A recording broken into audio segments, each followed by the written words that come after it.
உங்கள் வீடு தேடி வரும் அரசு. உங்களுடன் ஸ்டாலின். சென்னை மாநகராட்சியில் தூய்மை பணி ஒப்பந்தத்தை தனியாருக்கு வழங்குவதை கண்டித்தும் தூய்மை பணியாளர்களை பணி நிரந்தரம் செய்ய வலியுறுத்தியும் ரிப்பன் மாளிகைக்கு வெளியே 10 நாட்களாக இரவு பகல் என்றும் பாராமல் தூய்மை பணியாளர்கள் போராட்டத்தில் ஈடுபட்டு வருகின்றனர். 6ஆம் கட்ட பேச்சுவார்த்தையும் தோல்வியடைந்து விட்டதால் தங்களின் போராட்டம் தொடரும் எனவும் தூய்மை பணியாளர்கள் தெரிவித்திருக்கின்றனர்.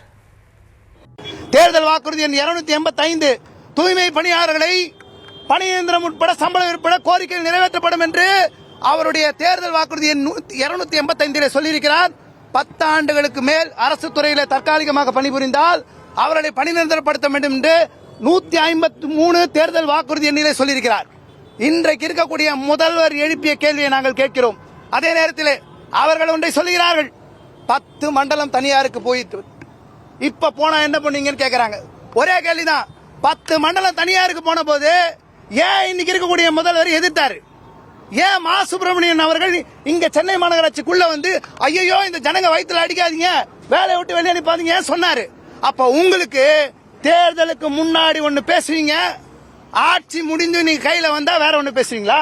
இன்னைக்கு ராம்கி நிறுவனம் லாபம் சம்பாதிக்க என்ன பண்றாங்கன்னா, ஒன்று சிறப்பா நடக்குமா வேலை, ரெண்டாவது காசு குறையுமா? சிறப்பா நடக்கிறதுக்கு வித்தியாசம் காட்ட சொல்லுங்க. மொத்தம் 15 மண்டலம், 10 மண்டலம் தனியா இருக்கு. 51 11ஆம் மண்டலம், 12 வார்டு, அங்க இருக்கக்கூடிய 12 வார்டு இதே சுய உதவி குழு திட்டத்தில் தான் இருக்கு. 3 வார்டு தான் தனியார் மையம். பிரிச்சு காட்ட சொல்லுங்க. எங்கெங்கெல்லாம் கம்ப்ளைண்ட் இல்ல. ஏற்கனவே enviro solution Spain company, Ramky Andhra company நல்லா வேலை செய்யறாங்க, இவங்க நல்லா வேலை செய்யல அப்படி சொல்லுங்க. முதலமைச்சர் கடிதம் கொடுத்திருக்காரு, கொரோனா காலத்துல இவங்க தான் காப்பாத்தினாங்கன்னு. அப்ப நாங்க நல்லா தெரிஞ்சோம், இப்ப நாங்க கேவலமா தெரியுறோமா? வெளியே அமிச்சு கான்ட்ராக்டுக்கு எதிராக பேசினா நாங்க கேவலமா தெரியுறோமா? எலெக்ஷன் முன்னாடி எங்களை ஏற கட்டணும்னு நினைக்கிறாங்க. நீங்களா நாங்களான்னு பாப்போம். மிஞ்சி போனா என்ன பண்ணுவாங்க? போலீஸ் வச்சு அடிப்பாங்க, பொய் வழக்கு போடுவாங்க, நிர்வாகிகளை சிறையில் தள்ளுவாங்க, ரவுடிங்களை வச்சு மிரட்டுவாங்க. இப்ப கவுன்சிலர்லாம் வச்சு மிரட்டிட்டு இருக்காங்க. 5000 ரூபாய் கொடுக்கறவா, வீடு கொடுக்கறவா, அரசு வேலை கொடுக்கறவா கூப்பிடுறாங்க. தொழிலாளி யாரும் போக தயார் இல்ல. அவங்க கூட்டிட்டு வர கான்ட்ராக்ட் தொழிலாளி கணக்காட்டுறாங்க. 4000 தொழிலாளி சாங்ஷன். 1953 தொழிலாளி தான் ஏற்கனவே சுய திட்டத்தில் இருக்கிறது. அவங்க எங்கேஜ் பண்ணவங்களை மட்டும்தான், அவங்க சொல்லி இருக்கிறவங்களை மட்டும்தான் கணக்காட்டுறாங்க. தொழிலாளி இங்க இருந்து அவங்க லிஸ்ட் வெளியிட சொல்லுங்க. யார் யாரு எங்கெங்க என்எல்எம்ல வேலை செஞ்சவங்க எந்த வாழ்ல வந்து வெளியே சொல்லுங்க. பொய்யாக வேண்டுமென்றே போராட்டத்தை சீர்குலைக்க வேண்டும் என்ற எண்ணத்தோடு பொய்யான தகவல்களை பத்திரிகை மூலமாக பரப்புகிறார்கள். இதை 100% நாங்க மறுக்கிறோம். இது உண்மை கிடையாது. இங்க களத்துல இருக்காங்க, நாங்க லிஸ்ட் கொடுக்கிறோம். எவ்வளவு தொழிலாளி போராட்டத்தில் இருக்காங்க, நாங்க லிஸ்ட் கொடுக்கிறோம். அவங்க ஜூலை 9 அகில இந்திய வேலைநிறுத்த போராட்டம் நடந்தது, உங்களுக்கு எல்லாருக்கும் தெரியும். அதுல என்ன சொன்னாங்கன்னா, திராவிட முன்னேற்ற கழகத்தினுடைய தொழிற்சங்கம் LPF அவங்க என்ன கோரிக்கை வச்சாங்கன்னா, பொதுத்துறை நிறுவனங்களை தனியாருக்கு தாரை வார்க்க கூடாது. DMK தொழிற்சங்கம் தனியாருக்கு தாரை வார்க்க கூடாதுன்னு ஒரு கோரிக்கையை வச்சு ஜூலை 9 அகில இந்திய போராட்டத்தை வேலைநிறுத்த போராட்டத்தில் கலந்துக்கிறாங்க.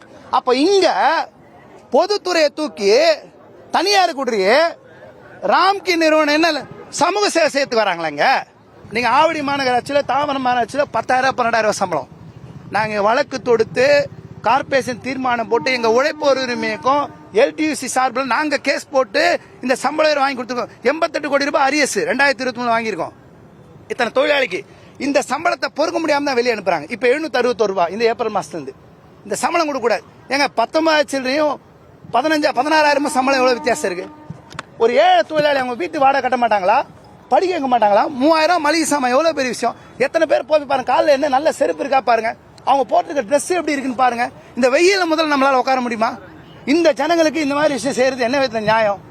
அதெல்லாம் தாண்டி எங்க போராட்டம் தொடரும். செய்திகளை தொடர்ந்து பார்க்கலாம் இடைவேளைக்கு பிறகு. உங்கள் வீடு தேடி வரும் அரசு. உங்களுடன் ஸ்டாலின்.